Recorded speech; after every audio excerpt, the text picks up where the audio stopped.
Assalamualaikum warahmatullahi wabarakatuh. Baiklah para pelajar, pada petang ni untuk subjek yang kedua saya akan masuk mata pelajaran Tauhid darjah 1 iaitu pelajaran 1. Jadi kita akan belajar mengenai rukun Islam. Okey, baiklah, awak boleh buka juga buku teks awak, muka surat 1, buku teks Tauhid warna purple. Jadi awak boleh buat rujukan jugalah. Saya bagi awak info-info penting lah berkaitan dengan rukun Islam yang hari ni kita nak belajar. Okey, awak boleh buka buku teks muka surat 1 sebagai rujukan awak juga. Sama, bendanya adalah sama. Jadi awak boleh tengok pada video, awak pun boleh tengok pada buku kitab awak. Okey, buka muka surat 1 pun boleh juga. Okey, baiklah, kita akan masuk yang pertama iaitu pada pengertian dia. Pengertian ni maksud, apakah yang dimaksudkan dengan rukun, apakah yang dimaksudkan dengan Islam, apakah yang dimaksudkan dengan rukun Islam. Baiklah, kalau dalam buku teks yang pertama kita akan tengok pada rukun. Apakah maksud rukun? Pengertian rukun. Rukun adalah bermaksud asas ataupun dasar. Okey, yang kedua Islam pula. Tadi rukun, yang ni Islam. Apakah yang dimaksudkan dengan Islam? Islam ialah penyerahan diri semata-mata kerana Allah. Okey. Apakah yang dimaksudkan dengan rukun Islam? Ini gabungan antara dua tu tadi, okey? Maksudnya asas penyerahan diri, tunduk dan kepatuhan kita kepada Allah dengan melakukan perintah Allah dan meninggalkan larangannya. Maksudnya kita ni percaya adanya Allah, kitanya hanya wajib sembah hanya pada Allah saja, bukan pada patung, pada binatang. Kita ni kena yakin Allah tu ada walaupun tak nampak, tapi kita tahu Allah tu tengok kita. Kita tahu Allah tu sentiasa perhatikan kita, gerak-geri kita. Jadi kita kena selalu melakukan perintah Allah. Sebagai contoh apa? Solat, buat baik, tolong ibu ayah, taat kepada ibu ayah, puasa kalau bulan puasa. Okey, dan seterusnya. Meninggalkan larangannya. Jangan buat perkara yang Allah larang. Contohnya macam mencuri, menipu ataupun buat perkara-perkara yang tak berfaedah. Contoh macam perkara yang Allah larang, kalau kita buat kita dapat dosa. Maknanya kat situ kita tak boleh buatlah benda tu Allah larang. Jadi kita kena tinggalkan perkara tu, buat perkara yang Allah suruh, Allah perintahkan. Okey, baiklah. Seterusnya kita pergi kepada hukum mempelajari rukun Islam. Muka surat 2 yang bawah tu. Okey. Sebagai orang Islam, kita wajib mempelajari dan menghayati rukun-rukun Islam. Untuk pelajaran yang akan datang, kita akan belajar 5 rukun Islam ni. Cuma yang ni saya bagi penerangan apakah maksud, apakah hukum je dulu. Okey, orang Islam wajib mempelajari dan menghayati rukun Islam. Kita ni sebagai orang Islam, kita wajiblah tahu apa tu rukun Islam, berapa rukun Islam, apa tu rukun Islam. Nanti kita belajar, okey?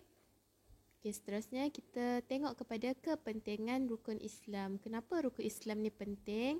Sebab Islam adalah agama yang benar, agama yang betul dan agama yang diterima serta diredai Allah Ta'ala.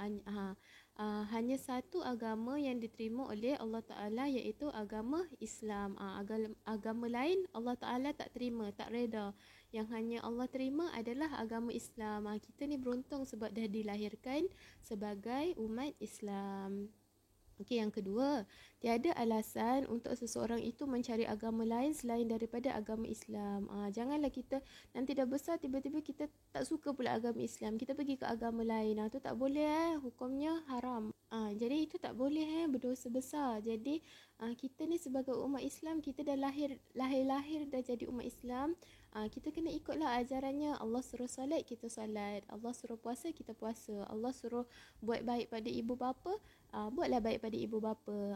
Jadi ataupun Allah tinggalkan, Allah kata tinggalkan larangannya. Apa larangannya? Buat-buat perkara yang tak baik. Contohnya macam mencuri, menipu, merompak, minum arak ataupun sebagainya lah. Okey. Okey, baiklah, seterusnya. Okey, mari kita sama-sama mengeja dan menyebut perkataan yang telah kita pelajari. Okey. Yang pertama, rukun. Ra, waw, kaf, waw, nun. Rukun. Jadi perkataan yang sambungan dia rukun. Okey, yang kedua, Islam. Alif, sin, lam, alif, mim. Islam. Jadi perkataan dia adalah Islam. Yang ketiga, asas. Alif, sin, alif, sin. Asas.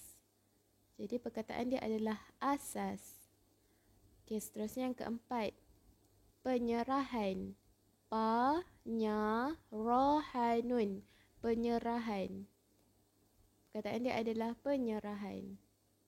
Seterusnya, yang kelima ialah Allah. Alif, lam, lam, ha. Allah. Okey, perkataan dia adalah Allah. Seterusnya, yang keenam, diri. Dal, ya, ra, ya. Diri. Perkataannya adalah diri. Seterusnya, yang ketujuh, melakukan. Mim, lam, alif, kaf, waw, kaf, nun. Melakukan. Perkataannya adalah melakukan. Seterusnya, yang ke-8 ialah perintah. Pa, ra, ya, nun, ta, ha, ta.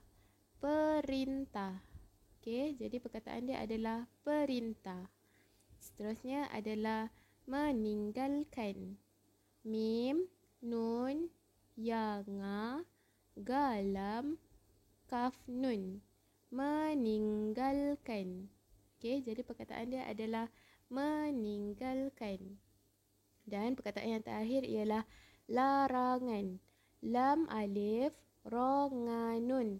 Larangan. Perkara yang Allah larang. Okey, jadi perkataannya adalah larangan.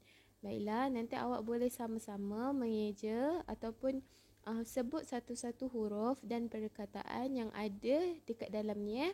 Okey, selepas ni saya nak awak buat latihan yang nanti saya berikan. Okey. Baiklah, setakat ini saja pembelajaran kita pada hari ini. Kita akan sambung lagi untuk mata pelajaran yang seterusnya nanti. Baiklah, terima kasih murid-murid. Assalamualaikum warahmatullahi wabarakatuh.